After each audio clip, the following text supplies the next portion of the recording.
Senator مشتاق صاحب جی. شکریہ جی mister chairman. سب سے پہلے تو میں یہاں ایوان میں جو بات پھر اشارے آپ لوگ خود کر رہے ہیں, نمبرنگ پہ چل رہے ہیں, یہ پھر آپ نہ کریں نا اس طرح. جی بتائیں جی. جو گفتگو یہاں پہ ہو رہی میں اس ویڈیو دکھا دوں چاہیے سر. سچی بات یہ ہے کہ سیاست اور سیاستدان جو ہیں وہ ماں باپ کی طرح ہوتے ہیں قوم کے, اور بانی پاکستان کی قداور تصویر یہاں ہماری اس ایوان کے اندر موجود ہے. انہوں نے بہت ٹینشن میں اور بہت سخت حالات میں بری صغیر پاک و ہند میں سیاست کی ہے.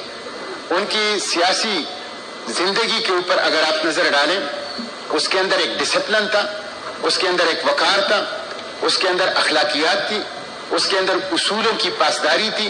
بدقسمتی سے اس ایوان میں قائد کی اس تصویر کے سامنے جو کچھ گزشتہ چند دنوں سے ہو رہا ہے وہ بہت قابل افسوس ہے.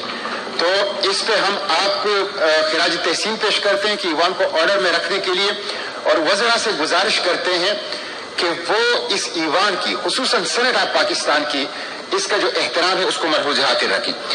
دوسری بات جو ایس پی طاہر داور شہید کے حوالے سے آئی ہے, ہم ان کی شہادت کی قبولیت کی دعا کرتے ہیں. 5 چھوٹی بچیاں ہیں ان کی اور 2 بیٹے ہیں, اور گزشتہ چند دنوں سے ان کی چھوٹی بیٹی جو ہے وہ اپنے ابو کی تصویر ہاتھ میں لیے گھر کے دروازے کے اوپر بیٹھی ہے. سچی بات یہ ہے کہ اس تصویر کو دیکھا نہیں جا سکتا. وہ پاکستان کے فرزند تھے, جرأت اور بہادری کی علامت تھے, اور جن لوگوں نے ان کو قتل کیا ہے وہ بدترین دہشت گرد اور درندے ہیں. اور مجھے یقین ہے انشاءاللہ کہ اس دنیا میں بھی اور آخرت میں بھی وہ اس ظلم کے انجام سے ضرور دوچار ہوں گے.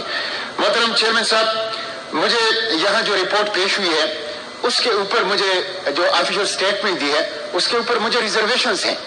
2 دفعہ ان کے اوپر خودکش حملے ہوئے ہیں. ان کی بابی اور ان کے بھائی وہ شہید کر دیے گئے ہیں. وہ خود ایس پی رینک کے حاضر سروس افسر تھے, اس کے باوجود ان کی سیکیورٹی کو اتنا خیال نہیں رکھا گیا, اور پھر 26 اکتوبر سے وہ اغوا تھے, اور تقریباً 2 ہفتے تک وہ اغوا رہے. کوئی اس کا سراغ جو ہے وہ نہیں مل سکا.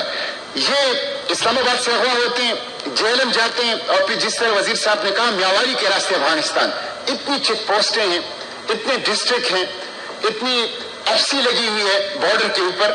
اس نے تو ہماری سیکیورٹی کے اوپر ایک بہت بڑا سوالیہ نشان کھڑا کر دیا ہے. اگر اسلام آباد جیسے دارالحکومت میں بھی حاضر سروس ایس پی جیسا افسر بھی اتنا غیر محفوظ ہے کہ کوئی اسے اٹھا کر اسلام آباد سے افغانستان لے جاتا ہے, تو پھر باقی ملک کا کیا ہوگا؟ میں سمجھتا ہوں یہ حکومت کی ناکامی ہے. یہ کوئی طریقہ نہیں ہے کہ حکومت اپنی ناکامی وہ گزشتہ حکومتوں کے اوپر ڈالے. اگر گزشتہ حکومتوں نے کوئی کرپشن کی ہے اور وہاں پہ کوئی ارریگولیرٹیز ہوئی ہے, آپ کے پاس اب ادارے ہیں, آپ کے پاس قانون ہے, آپ کے پاس حکومت اور ریاست ہے, آپ مجرموں کو پکڑیں. لیکن یہ نہیں کہ اپنی ہر نااہلی کے لیے آپ گزشتہ حکومتوں کی جو ارریگولیرٹیز ہیں یا کرپشن کے الزامات ہیں اس کی آڑ لیں. اس لیے یہ جو رپورٹ پیش ہوئی ہے اس کو میں مسترد کرتا ہوں. پولیس فرسٹ ڈیفنس لائن ہے ہماری. پولیس اگر ڈی مورلائز ہوگی تو امن و امان کو قائم نہیں رکھا جا سکتا. اور خیبر پختونخوا پولیس, میں یہاں پہ دعوے کے ساتھ کہتا ہوں اس ایوان میں کہ پاکستان کے اندر خیبر پختونخوا پولیس اپنے اخلاق میں, اپنی کمپیٹنسی میں اور اپنی پرفارمنس میں پاکستان کی سب سے بہترین پولیس ہے.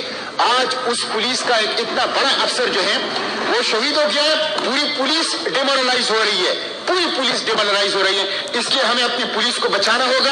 اور میں سمیٹ رہا ہوں مسٹر چیئرمین, میں یہاں پہ یہ مطالبہ کرتا ہوں کہ ایک تو اس واقعے کی تحقیقات کی جائے, اعلیٰ سطح پر انکوائری کی جائے. کیسے یہ اغوا ہوا, کیسے یہ اتنے دنوں اغوا رہے, کیسے افغانستان پہنچا دیے گئے, اور اس انکوائری کی رپورٹ اس ایوان کے اندر پیش ہونی چاہیے. دوسری بات یہ ہے کہ وہ بہت بڑے جرأتمند سپاہی تھے.